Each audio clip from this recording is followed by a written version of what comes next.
Breaking down Estacado sports. This is the Matador Fan Zone podcast from 100.7 The Score. Welcome back to a Monday edition of the High School Fan Zone. It is our LISD night, and we move on to Estacado with the Matador Fan Zone. And we will stay with the theme of baseball. And we have head coach Mark Llanas on. Coach, I know you've been on with Randy a couple of times this year, but thanks for coming back on. Hey, no problem, man. Always a pleasure.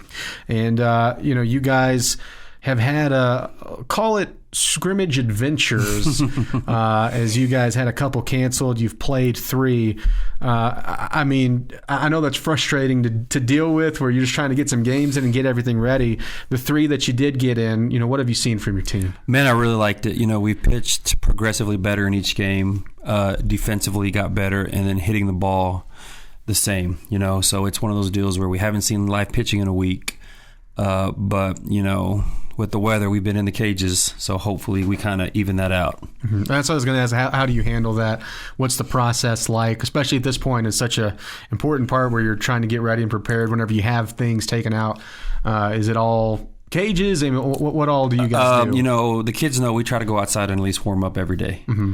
And it doesn't take long for the hands to get numb, and we give it about 20, 25 minutes, then we bring them in. If we can go a little bit later or longer, then that's what we do. But after that, it's just, a lot of cage work, tutorials, study hall, making sure everybody's taking care of grades. It's kind of a slowed down process of practice, but it's what we've been dealt lately. Mm-hmm. What is I guess what has the team kept upbeat when you've had stuff rescheduled like that, or what was the reaction from the kids? Obviously they want to play. I want to play. Want to see what we're doing.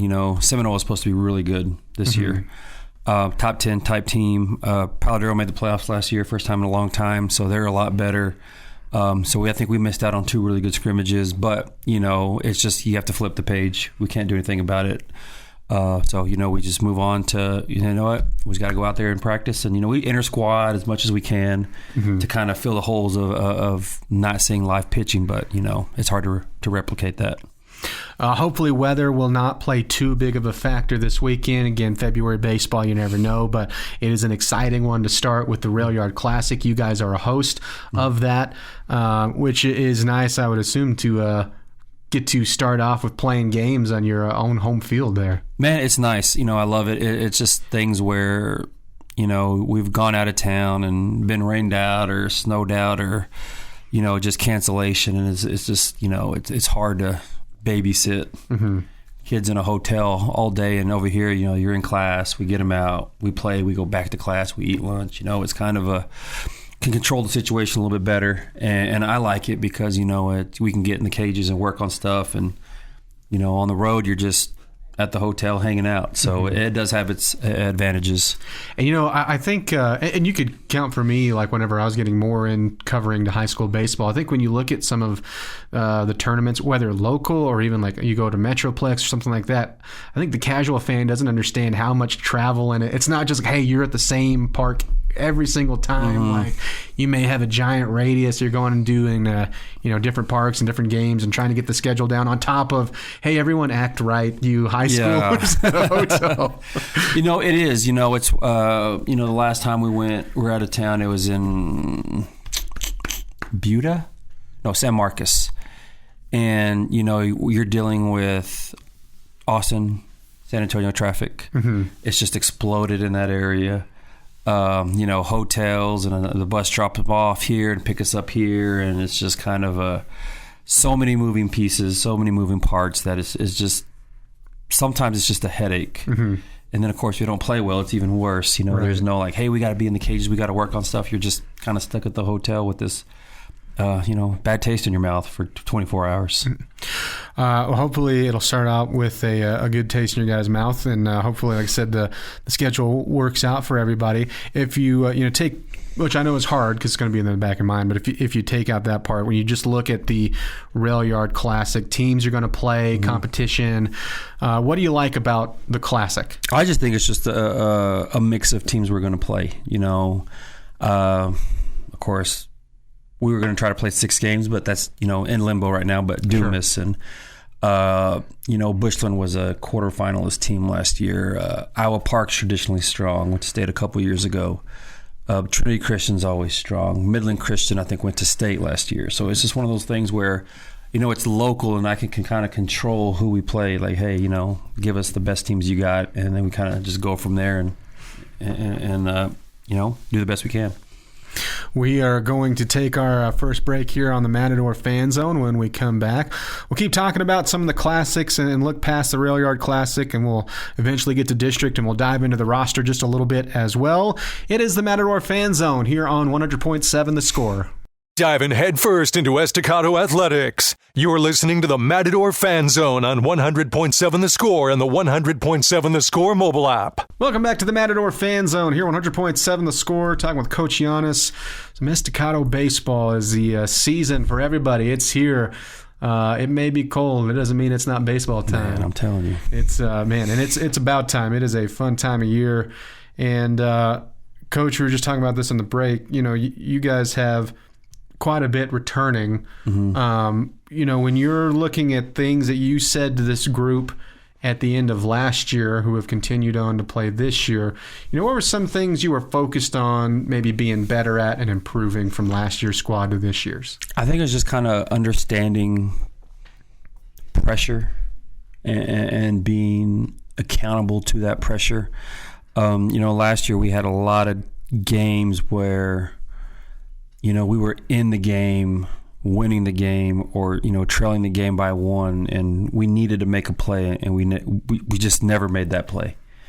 And it took a lot of digging. And I think I told Randy this last 2-3 weeks ago whenever I was on. Kind of looking at all the stats and kind of doing like a reverse scout on yourself and seeing what we needed to work on. And I think it was more of the mental aspect than it was the physical, because I think, at this level, everybody can feel the ground ball, everybody can catch pop flies, everybody can throw, everybody can hit. The mental aspect of the game was maybe lacking last year, and that kind of bit us in the butt. So that's something this year that we kind of been working on to kind of, correct the mistakes from last year. I did this with Coach Bibb, and I'm going to do this with Coach Ramon a little bit later on. I was doing the coach self-projection question. Mm-hmm. At the end of the season, where hopefully you're starting a long playoff run, when you look back at the regular season, what do you think strengths of this team will be? I think it'll be pitching. We always make that the number one thing, because you have to you got to pitch. Yeah. I don't care what level. The teams with the best pitchers normally win. I tell the kids, before anything else, is pitching and defense. If you can pitch and keep them to 1 or 2 and make all the plays, you can scratch 1 or 2 across. And there's some days you go out there and you throw a shutout and you put up 15 runs. And there's some days you don't hit the ball, but you can beat them 1-0. Mm-hmm. So our philosophy is, hey, we're going to pitch well and play good defense, and the sticks will come along. And that'll be good for us, but that's kind of what we hang our hat on over there. As far as lineup and just spots on the field, how much is everything set? Are you guys still working on quite a bit, even with returners, or does it feel like the line's pretty ready to go? It's I'd probably say 75% set. Yeah. In tournaments we'll have I think we have 11 different arms that'll see action, and that possibly is 11 different lineups. Mm-hmm. So some people will hit, some people won't hit, some people will DH, some people won't be DH for.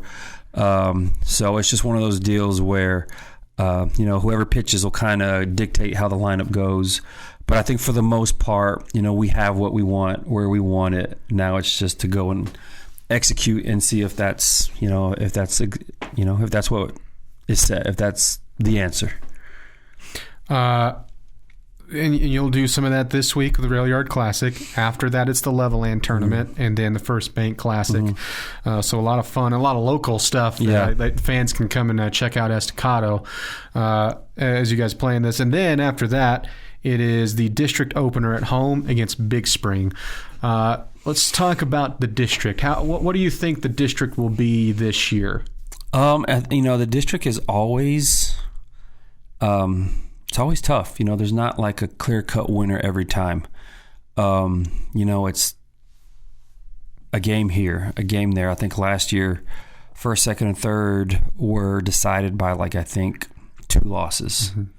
So, going up into that last week, I think there was, out of the 6 teams, 5 were still possibly in the mix for getting into the playoffs. Mm-hmm. So, in years past, we just haven't had anyone separate. It's just been very tough to get out. And I expect that, we lose Sweetwater and now we gain Liberty. So that'll be tough, we faced them last year. We were lucky enough. I think we beat them twice. It's not the same team. We're not the same team, so you can't hang your hat on anything. And, they're going to make everybody better. And, Levelland's going to be good. Big Spring brings a lot of kids back. Snyder brings a lot of kids back. So, man, it's going to be tough, and we're going to have our work cut out for us. With Liberty, do you like having a second team as if you're doing a road trip a lot closer? Man, I don't know. It's just one of those deals where probably not, because I'm going to have to drive the bus. So I don't know. It's maybe if we would have went to Snyder, I could have got some sleep and thought about the game. But no, it's just, I don't. It's when it's that turn, when it's time to take care of Liberty. We'll look at that and get on the bus and do my. I like to think when I drive and look at my, hey, if we get in trouble, what are my options going to be? And, just kind of, give me a good 20, 25 minutes to drive out there. So I like it. I'm glad they're in it. It makes it tougher. It's not there never was just a cakewalk. So sure. But I like it. If you make the playoffs and, playing a tough team like that, it makes you better. All right, with just a little bit more time here. Goals coming out of the Railyard Classic after this weekend's all said and done. 1 is hopefully we play. Mm-hmm. 2 is I just want to see us compete. Yeah, it's a very competitive team. That JV group last year won district. I think they went 22-2, 22-3, and they bring that kind of competitiveness. They're trying to take some of these spots from some of these upperclassmen, so it's been really competitive, and that's what I want to see. I want to see. How do we handle pressure? How do we handle situations? Do we compete, or do we just kind of forget how we play the game? Other than that, I think that competing goes to pitching, base running, fielding, hitting, everything. So that's what I want to see. I want to see how we compete and how we handle certain situations. Coach, thank you for your time. Good luck this season. Mm-hmm. Already looking forward to us being able to catch up with you again. And, good luck this weekend. Thank you so much. Thank you for having me. If you believe in weather prayers, send me a bunch this weekend. All of them. This was the head coach, Mark Llanas, with Estacado Baseball. We will go from the Matador Fan Zone to the Westerner Fan Zone as we talk some Lubbock High girls basketball next with head coach Brent Palmer. That next on 100.7 The Score.